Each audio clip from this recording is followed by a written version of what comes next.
Really to have Arun Kundani here. This is his book. I highly recommend it. We never met before. This is one of those encounters, engagements that you surf through the net. I came across his work initially in Verso. He has a long, distinguished involvement and career in London as a journalist, and also a very public figure engaged in all sorts of discussions in London.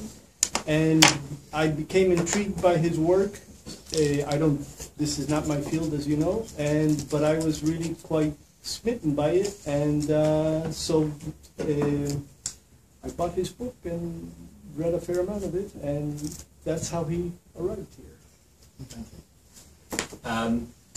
Well, thank you all for coming. It's really good to be here and speaking with you at the New School. So I'm going to kind of talk about some of the themes in the book and some of the arguments for about, I guess, 45 minutes or so, and then it'd be great to kind of open up for a discussion and kind of get your thoughts and so forth. So the book comes out of a year I spent around about 2011 traveling around the US, spending time in New York, Minnesota, Detroit, Texas, Virginia, and Washington, doing interviews with a range of different people, including FBI agents working on counterterrorism, people in local police departments, security officials in the Department of Homeland Security, National Security Council, and the White House, various kinds of community activists, and a number of people who in various ways kind of been labelled as Islamic extremists here in the US, and a similar amount of time travelling around England doing similar kinds of interviews there. So the book and what I'm going to be talking about kind of comes out of that work. So what I want to do in the time that we have available is first to try and kind of flesh out an account of what I see Islamophobia as involving and being about, as a kind of specific form of racism, linked to geopolitics and empire, and then move on to look at how Muslim populations in the US are kind of constructed as objects of a racial surveillance gaze in the name of national security. Okay. So first, this notion of Islamophobia, right? That's one of the kind of key themes of the book. So this is actually, I don't think this is a straightforward word to define and an easy word to make use of. Partly because the word, the kind of word itself doesn't really do what it's supposed to do. There's actually not a phobia going on here in any strict sense, I would say. And in fact, it may even be that Islam is not really the relevant piece here so much as Muslims. But anyway, this is the word that we've kind of inherited and is used, and so I don't think there's a need to reinvent terms, but I think it's important to just be very precise about what we mean by this word. So sometimes people define Islamophobia as this kind of idea of a kind of recurring virus of hatred in Western culture since the Crusades. Others kind of imply that this word names some kind of cultural reaction to the existence of terrorism, right? Particularly after 9/11. Many people think the word doesn't really name anything, but it's kind of meaningless.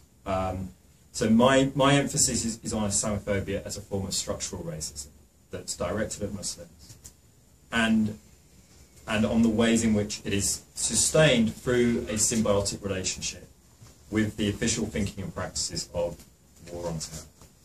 So for me, its significance does not lie primarily in the kind of individual prejudices that it generates, but in its kind of wider political consequences.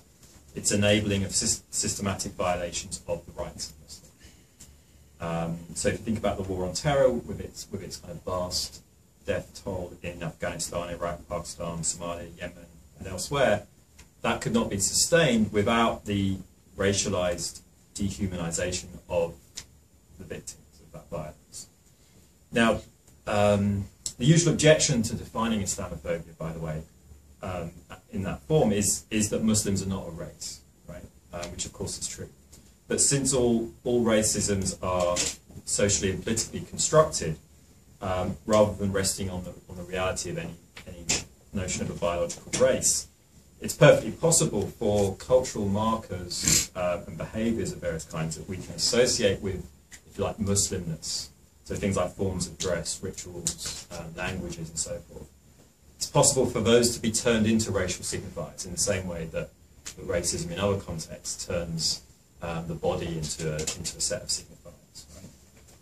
So this racialization of Muslimness for me is analogous in important ways to anti-Semitism, and inseparable from the longer histories of racism in the United States for me. So when I was in a place called Katy, which is a suburb of Houston in Texas, I went to a restaurant where on the wall of this restaurant you see a poster hanging with one of those famous photographs of a lynching taking place, you know, maybe 100 years ago, and where you normally see the black face of the victim, instead kind of stereotypical image of an Arab had been superimposed. And the caption was, "Let's play cowboys and Iranians." Right? So obviously it's a kind of shocking image, but for me what was kind of striking about it was the way that captures a certain kind of racial history, right? And puts Islamophobia there in that history. So, you know, in that image you obviously have the reference to the original genocide of the indigenous people with the reference to cowboys and Indians. You have the reference to the plantation system, Jim Crow, and then, as it were, the final layer on this history is the anti-Arab or anti-Iranian, anti-Muslim kind of notion on top that kind of is the kind of current reworking and recycling of that history. So I think that was an interesting image. And then the link, you know, the kind of analogy with anti-Semitism. So in the same way that in the 19th century, modern European anti-Semitism kind of takes people who share a religion and turns them into a race, right? And says that this is actually about race, not religion. You get there, central to anti-Semitism, a kind of Jewish conspiracy theory, right? That says, you know, the classic anti-Semitic conspiracy theory that says, you know, there's a secret cabal of Jews who are manipulating world events to their advantage through their control of banks and the media and so forth, right? That conspiracy theory is central to anti-Semitism in Europe, especially the first half of the 20th century. And so in that, Jews are represented both as this kind of subclass of kind of deviants, but also this kind of superclass who are like magically powerful, right? So that kind of doubling. And also, all racisms have that doubling going on, right? Where the racialized immigrant is always both stealing our jobs and really lazy, right? It's always this inconsistencies. Racialized immigrants are always infiltrating our society, also refusing to be a part of it in some way, right? So what's unique, I think, until recently about anti-Semitism is that the doubling has this kind of thing of Jews being super powerful and an underclass beneath society, right? Above us and below us. And that's what you see for the first time, I think, with anti-Semitism. But then now with Islamophobia, you have exactly the same structure, right? So if you look at the conspiracy theories that are a huge part of Islamophobic kind of popular culture that circulate online and so forth, they always invoke these conspiracy theories of so in Europe, the conspiracy theory is what's known as the Eurabia theory, right? Which is the idea that the European Union is secretly a plot by Arab nations to colonize Europe, right? So on the one hand, Muslims as underclass in Europe. On the other hand, Muslims are secretly pulling the strings of Europe. And then in the US, again, you know, Muslims as this kind of suspicious population, but also secretly our president is a Muslim, right? So again, you have that doubling, which you only ever saw with anti-Semitism before in the history of racism, I would say, right? So, but to think of Islamophobia in that way does not obviously mean that critiques of Islamic belief are automatically to be seen as somehow racially motivated, right? But it does mean that there's a kind of social and political process that needs to be challenged, by which antipathy to Islam or Muslims is kind of played out in terms of various kinds of violence, various kinds of abridgment of rights, kinds of racial profiling and so forth. So in recent weeks, we've seen once again some kind of manifestations of the kind of public discourse of Islamophobia, right, which I think is worth just looking at. So there's a kind of so-called debate that kind of keeps recurring over the last 20 years that tries to examine the relationship between Islam and violence, right? And in fact, this is the same debate that we've had repeatedly since at least 9/11. So within that, if you like, the debate, so you have amongst many US conservatives the view that Islam is by its very nature violent, it's a violent fanatical ideology, right? Against which we need a new Cold War.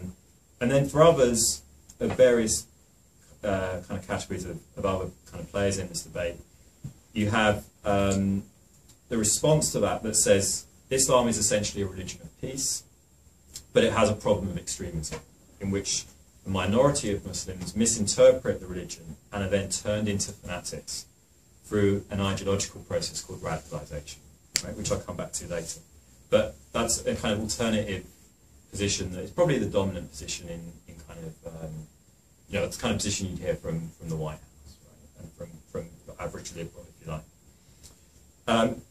So then this debate plays out between these two positions, if you like, the liberal position and the conservative position, and often you'll see each side kind of trade quotations from the Quran or from the classic Islamic sources, which of course means taking those quotations completely out of context, and of course it doesn't really settle anything, right? Because each side seems to have a stock of quotes that back up its reading of this relationship between Islam and violence, and this kind of just goes on and on.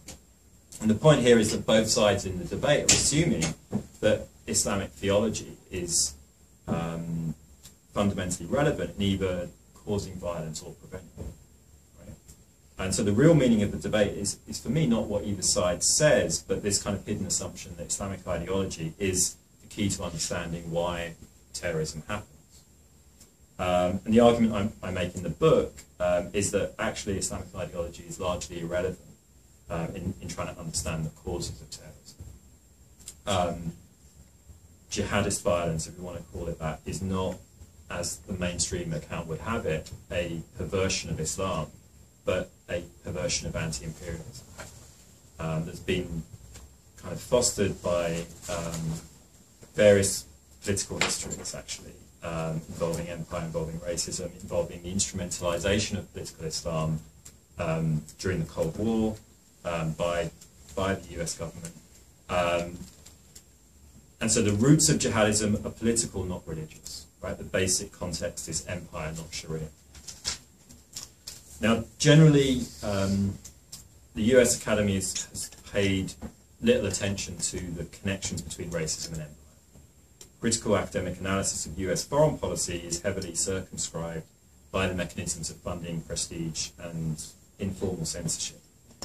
Those who depart from official orthodoxies do so within the disciplinary boundaries of international relations or area studies, and are therefore badly placed to grasp the racial dimensions of empire and the domestic shadows they cast. Equally, scholars of race are generally tied to law, sociology, and criminology departments, which tend to constrain their fields of study to the borders of the US.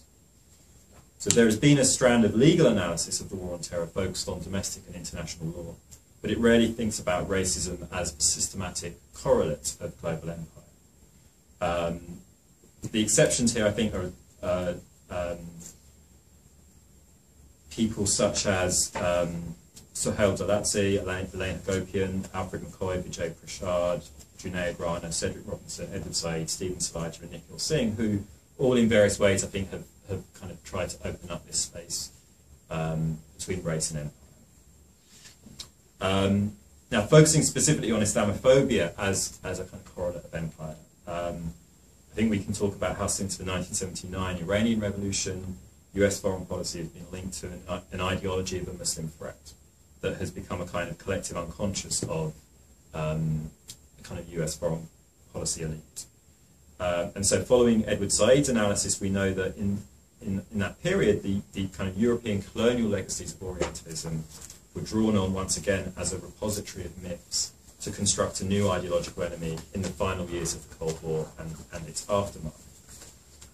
And so the calculus of geopolitical practice did not change, but empire's rhetoric did. So thus, for example, Saudi Arabia remains a key ally going from the Cold War to the War on Terror, even as post-Cold War political Islam or Islamism or some formation like that is cast as the greatest threat to the West. Right? So Islamophobia in the US then did not originate as a kind of spontaneous popular response to incidents of terrorism, but as a set of beliefs and practices, I think, rooted in the foreign policy establishment and then spread to popular culture and the general population. And so in that sense, on one level at least, it's a product of kind of networks of neoconservatives and kind of humanitarian interventionists and various other kinds of political actors within the kind of foreign policy world. And it's from that space that you get a notion of terrorism that is a kind of racialized term that systematically associates Muslims with violence in this kind of systematic fashion.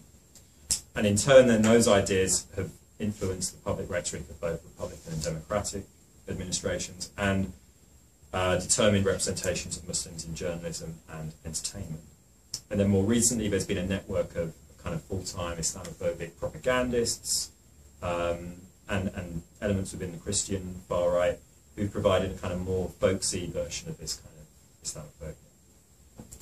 Islamophobia.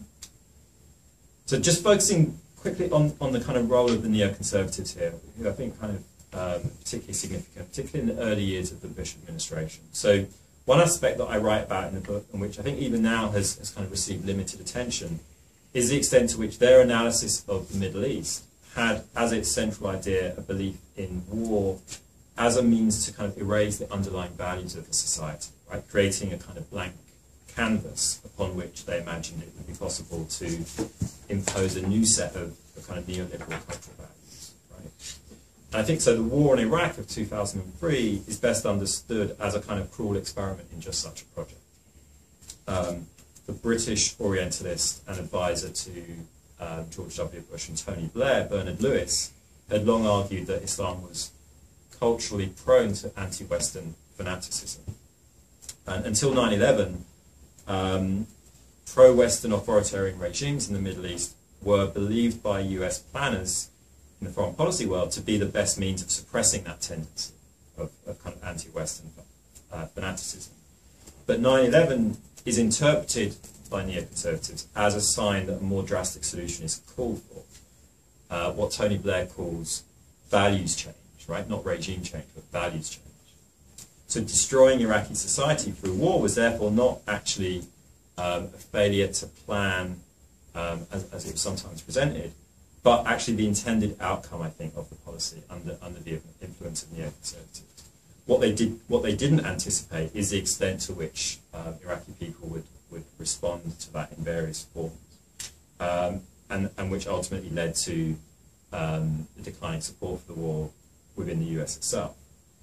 And so then after that, kind of neoconservatives have kind of either reinvented themselves or disappeared a little bit into kind of a more obscure position. But the basic assumptions that they kind of entrenched at that time, I think, about Islam and US foreign policy remain deeply embedded in that world.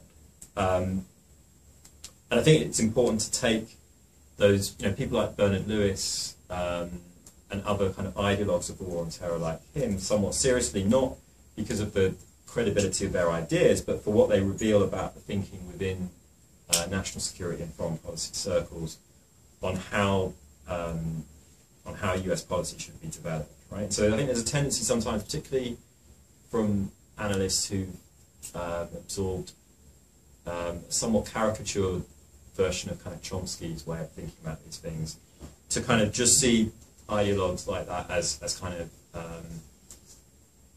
no more than kind of epiphenomena of kind of military-industrial complex, right?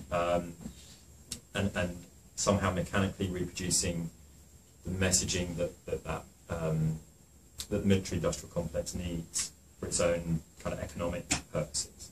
But I think we need to take the kind of ideology here a lot more seriously and not just see it as somehow a trick, you know, a kind of conjuring trick to kind of camouflage these interests.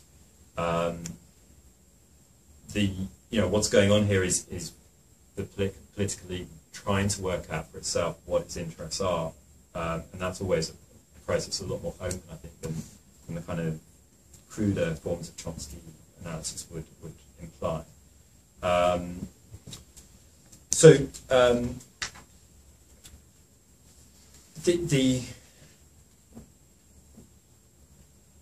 then the question is what exactly are the mechanisms by which Islam, or Muslimness, if you like, is racialized, right? If we're thinking about it through this lens of a form of racism, a form of racialization.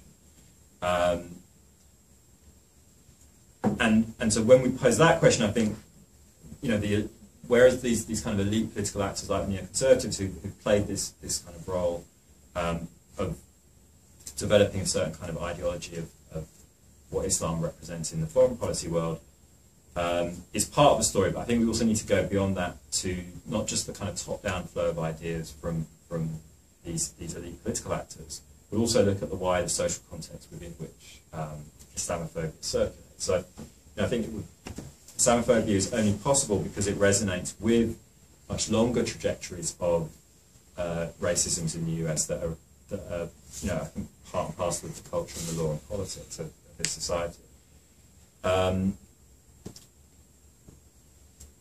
So what, and then another kind of aspect to this that I spend a lot of time writing about in the book is to think about how this process of racialization can be explored through the discourse of counterterrorism itself, right, and the practice of counterterrorism. So here I think it's helpful to look at this concept of radicalization, which has kind of become the chief lens through which I think not just policymakers, but actually the kind of popular culture actually of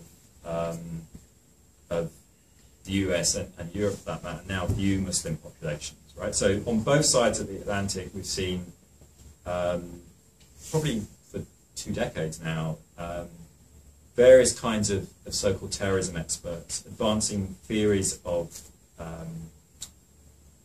radicalization that claim to be able to identify individuals who are not terrorists now but might be at some later date. Right? So there's a kind of predictive claim being made on the part of these analysts of radicalization and the models they develop. So if you remember Steven Spielberg's 2002 film Minority Report, in which there's something called a pre-crime unit, right, which is imagined as having these 3 psychics called precogs who can predict who will be the murderers in the future. Right? And then this unit is then able to arrest so-called pre-criminals before they've committed the crimes for which they're convicted. So similarly, in counterterrorism, you see this notion of a preventative approach to the war on terror. And in place of an actual precogs capability, which we haven't invented yet, you have security officials who turn to academic models, actually, right, that claim scientific knowledge of a process by which an ordinary Muslim becomes a terrorist. Right? And so these models then claim that there are certain behavioural, cultural and ideological signals that reveal who's at risk of turning into a terrorist at some point in the future. So when you look at the the FBI's approach to counterterrorism, or the approach to counterterrorism of the New York Police Department, they have drawn on this academic work to develop their own kind of policy documents and analysis. Right? So in the FBI's own radicalization model, you have 4 stages that someone is supposed to go through on their way to becoming a terrorist, so-called pre-radicalization, identification, indoctrination, and action. Right? It's the last of those 4, action, which is the point at which someone's actually involved in some kind of criminal activity. Right? The other 3 stages involve what ought to be the signals that someone's heading in that direction. So in the second stage, you have things such as growing a beard, starting to wear traditional Islamic clothing, becoming alienated from one's former life, listed as these kind of signals that someone's on this journey. In stage 3, what the document calls increased activity in a pro-Muslim social group or political cause is seen as an indicator that you're in stage 3, so that's one stage away from becoming an active terrorist. Right? Now, what's significant about all these radicalization models is that they assume that some form of religious ideology is kind of root driver of terrorism, right? And so over the last decade in particular, there's actually been millions of dollars and pounds that have been invested by the US government and UK government to try and prove this link between religious ideology and terrorist violence, right? Whether it's through funding of the kind of terrorism studies departments in universities or think tanks or law enforcement analysis. And when you examine these claims and attempt to do that in a fairly rigorous way, they, I think, fall apart very quickly. Just because the empirical correlations just don't exist. But yet we still develop our policy and our practice in law enforcement, counterterrorism work with these kind of models, right? And what's more, because government officials and people who are these kind of freelance terrorism experts or think tank terrorism experts, because they repeatedly invoke this concept of radicalization in this way and invoke this notion of religious ideology as the key driver here, it's kind of become part of our everyday language. So this word radicalization will keep popping up in journalism on terrorism, right, in a way that wasn't true 15 years ago. And so that's kind of entrenched this widespread assumption that the root cause of terrorism is to do with religious ideology. As I say, having a belief in extremist Islam, however you want to define that, does not correlate with involvement in terrorism, right? So there's many good reasons for objecting to reactionary interpretations of religion, but the idea that religious ideology causes terrorism is actually not one of them. And what the official narrative leaves out is the role of foreign policy and of politics in fostering contexts within which terrorism becomes more likely. Right? So religion, if you like, might provide the kind of semantic register within which some terrorists articulate their propaganda and construct an identity for their group. But it's politics that I think is the kind of underlying driver here. So you think about a group like Hamas. Hamas uses religious rhetoric to legitimize its violence, right? But it also uses religious rhetoric to legitimize its ceasefires, right? So it's somehow hard to see how the religious ideology part of Hamas is what's driving their decision to use violence or not in a particular context, right? And that's kind of consistent with what we know from the history of terrorism, right? When you look at the kind of first modern non-state terrorism that you might look at is the kind of anarchist bombers of the late 19th century, early 20th century. What is the story with them? They come out of the Paris Commune, right? Most of them are veterans of the Paris Commune and the suppression of the Paris Commune, in which tens of thousands of people die in 1871. And it's after experiencing that violent episode that a small number of the veterans of that battle say, okay, now it's legitimate for us to use bombs and dynamite and carry out assassination.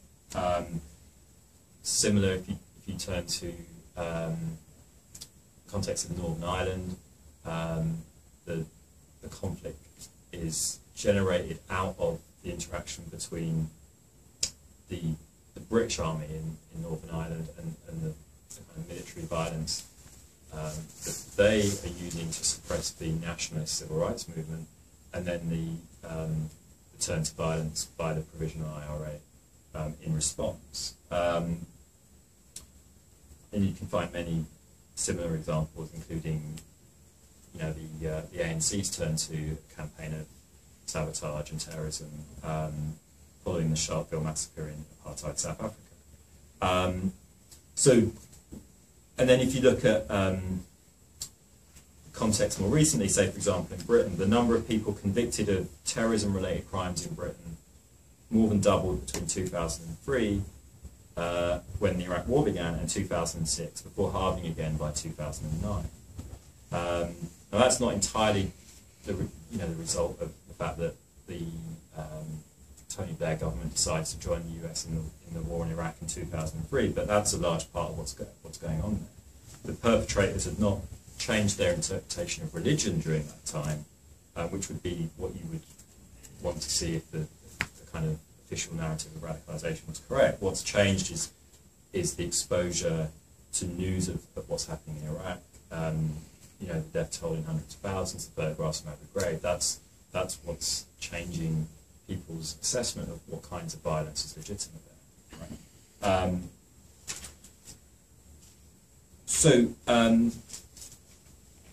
Turning to the kinds of policies that flow from the official analyses of radicalisation. So if you think that you have this model of radicalisation that can kind of correlate these indicators that someone's on this pathway to violence, then your counterterrorism strategy is going to involve putting the religious opinions and behaviour of Muslims under systematic surveillance, right? So that you can actually spot these warning signs. And that's of course what we see in different ways in the United States and in Europe. So in the United States, as of 2008, the FBI had a roster of 15,000 paid informants, right? And we don't know exactly what proportion are focused on working amongst Muslim populations in the US, but given that half of the FBI's budget is dedicated to counterterrorism, and given that the FBI understands counterterrorism largely to mean counter-Muslim terrorism, it's reasonable to assume that we have,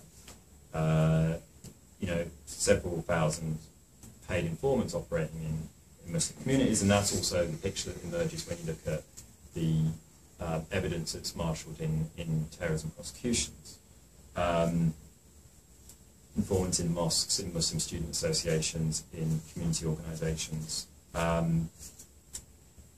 When you try and look at the ratio of the number of informants and analysts who are working on surveillance of Muslim populations in the United States for the federal government, and the ratio of that to the size of the Muslim population, it looks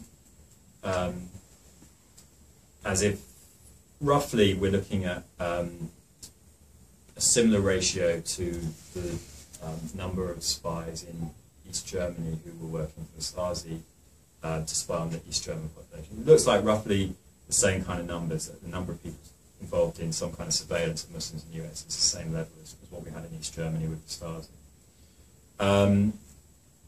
And then if you turn to looking at the kind of typical cases of terrorism prosecutions in the US, over the last decade, the overwhelming majority of those have involved a process where someone is identified for their ideological expression of various kinds, right? And then informants or undercover agents are kind of effectively acting as adjunct provocateurs to try and turn what is an ideological expression and therefore supposed to be protected under the First Amendment into some kind of criminal activity that can then be the basis for a conviction, right? So in all these cases, someone working for the FBI provides not only the plan, but also the means and opportunity for whatever crimes take place. And in many cases, it appears that FBI informants or undercover officers have been able to manipulate vulnerable people with mental health or drug addiction problems into conspiring in acts of planned violence that they would otherwise not have been predisposed to. So to a large degree here, the FBI is kind of almost fantasizing into existence the very threat of domestic Muslim terrorism that it claims to be fighting. So the only radicalization occurring here is the FBI's own. And then at the New York Police Department, you see the similar kind of process with the use of radicalization models that have led to kind of mass warrantless surveillance of large aspects of Muslim life in this city. So more than 250 mosques have been identified for surveillance, restaurants, cafes, bookshops, community organisations, student associations, have all been listed as potential security risks for reasons that are largely to do with the perception that people there have a conservative religious ideology. Right? A secret team known as the Demographics Unit at the NYPD dispatched undercover officers and recruited informants to eavesdrop at all these places, looking out for what they said was hostility to the United States. Something called the Moroccan Initiative at the NYPD looked at restaurants, gyms, barbershops, meat markets and taxi companies where Moroccans were based and compiled a list of every known Moroccan taxi driver in the cities. Muslims who changed their names to sound more traditionally American or who adopted Arabic names were investigated and catalogued by NYPD intelligence. And none of that activity from that unit led to any actual criminal investigations, right? So none of that was able to translate into any convictions, produced no criminal leads at all between 2006 and 2012. So you can see how you get a kind of surveillance gaze in which religious clothing, religious behaviour, religious expression become kind of racial signifiers of suspicion. Now, most discussion of state surveillance that we've had over the last couple of years is focused on things like wiretapping, things like collection of internet communications data. Edward Snowden's whistleblowing kind of made clear the extent to which the National Security Agency conducts warrantless surveillance of internet and phone communication globally and domestically. But I think that what we've kind of lost touch of a little bit in the kind of ensuing debate on surveillance is the ways in which surveillance actually impacts on the everyday lives of people in particular so-called suspect communities, right? So when you have a situation where informants are being recruited from those communities, surveillance becomes intertwined in the fabric of human relationships and the kind of threads of trust upon which they're built. So I think the kind of power and danger of those kinds of surveillance derive from this kind of entanglement in kind of everyday human interactions at community level, rather than from the kind of external monitoring of hidden technologies. And of course, this kind of surveillance has a long history. In his account of the Tsarist secret police, known as the Okhrana, Maurice Laporte talks about what he calls the method of provocation as the foundation stone of the police state, which is the same techniques that are being used today. So the Okhrana had this kind of innovative filing system in which cards were held on 500,000 Russians, cross-referenced with political friends, non-political acquaintances, and persons in contact with friends of the suspect, but not known personally. And that actually remains the kind of basis in a way of how national security surveillance works today. Only today it's done through social network analysis software, right? And obviously the capabilities are much greater because of that.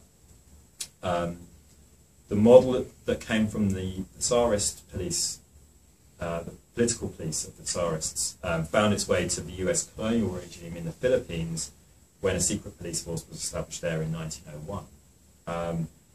There, hundreds of paid Filipino agents across the country were recruited. Dossiers were compiled on dissidents' private lives. Disinformation was spread in the media. Agents provocateurs were placed among nationalist militants in Manila. The historian Alfred McCoy notes that these methods, which were tested and perfected in the colonial Philippines, then migrated homeward to provide both precedents and personnel for the establishment of the US internal security apparatus after the First World War. By the late 1950s, the FBI's so-called COINTEL program had kind of systematized those techniques and deployed them against the left, against Puerto Rican nationalists, against the student movement, civil rights movement, and some far-right groups. So people estimate that about 1,500 of the 8,500 members of the American Communist Party in the early 1960s were likely to be FBI informants. and I think there's a question here about how we make sense of these kind of practices more broadly. We have this tendency to kind of invoke images of totalitarianism from the mid-20th century, right, in these debates. So Orwell being the most common one, right? And but I think those models don't quite work here, right? So they usually picture a kind of narrow, ideologically driven elite that controls the mass of the population through systematic surveillance. But that's normally assumed to be incompatible with a kind of formal democratic process. I think what one of the lessons of the kind of war on terror is that if those same tools of totalitarian rule are applied not to the population as a whole, but only to racialized groups, then the kind of trappings of democracy can be maintained for the majority, while a minority is subjected to these techniques of the kind of secret police. So I think we can talk about a seemingly inconsistent kind of democratic totalitarianism here, right? That relies on a kind of racialized discourse of fear and suspicion, in which Muslims can be constructed as a cultural threat to the liberal order, but enables a separation of Muslims from the usual liberal norms of rights and citizenship. So then it's on the basis of this kind of racial thinking that Muslim dissent is read not as an attempt to use the political process to hold states accountable to their own liberal standards, but only as no more than the intrusion of kind of alien cultural values, illiberal values into the public sphere. In other words, dissent gets read as extremism. So from this perspective, the totalitarianism of the war on terror intersects with other racial regimes, such as the war on drugs, militarized policing of immigration. And so in all of those, you see similar patterns of discriminatory surveillance, violence, incarceration, etc. Right? And I think, so, Du Bois talks about the psychological wage that he writes about in Black Reconstruction, that is a part of how, particularly the white working class is kind of recruited to a kind of system of racial rule, right? That the psychological wage kind of substitutes for the actual economic deprivation they suffer, right? I think we can talk about a similar kind of psychological wage since the 1970s in relation to how we think about security, right? So neoliberalism here has involved a process in which the social wage of the New Deal welfare state has been progressively withdrawn, and substituting for that, we've had kind of racialized notions of security that offer in its place a kind of psychological compensation, right? So what brings together these different systems of racial oppression, whether it's the kind of mass incarceration of what Michelle Alexander calls New Jim Crow, mass surveillance of Muslims, mass deportation in relation to immigration policy, is a kind of security logic that holds that the imperial state is necessary to keep American families, coded white, safe from threats abroad and at home. Right? So the ideological work of the last few decades has kind of cultivated these kind of racial security fears, and security has become this new psychological wage to aid the reallocation of the welfare state's social wage towards homeland security and to win support for empire in the age of neoliberalism. Right? So through this notion of security, the social and economic anxieties generated by this kind of unraveling of the older Keynesian social compact have been channeled toward the street criminal, the welfare recipient, the terrorist, the illegal immigrant. Right? I think on that point I'll stop and thank you for listening. I look forward to your comments and questions.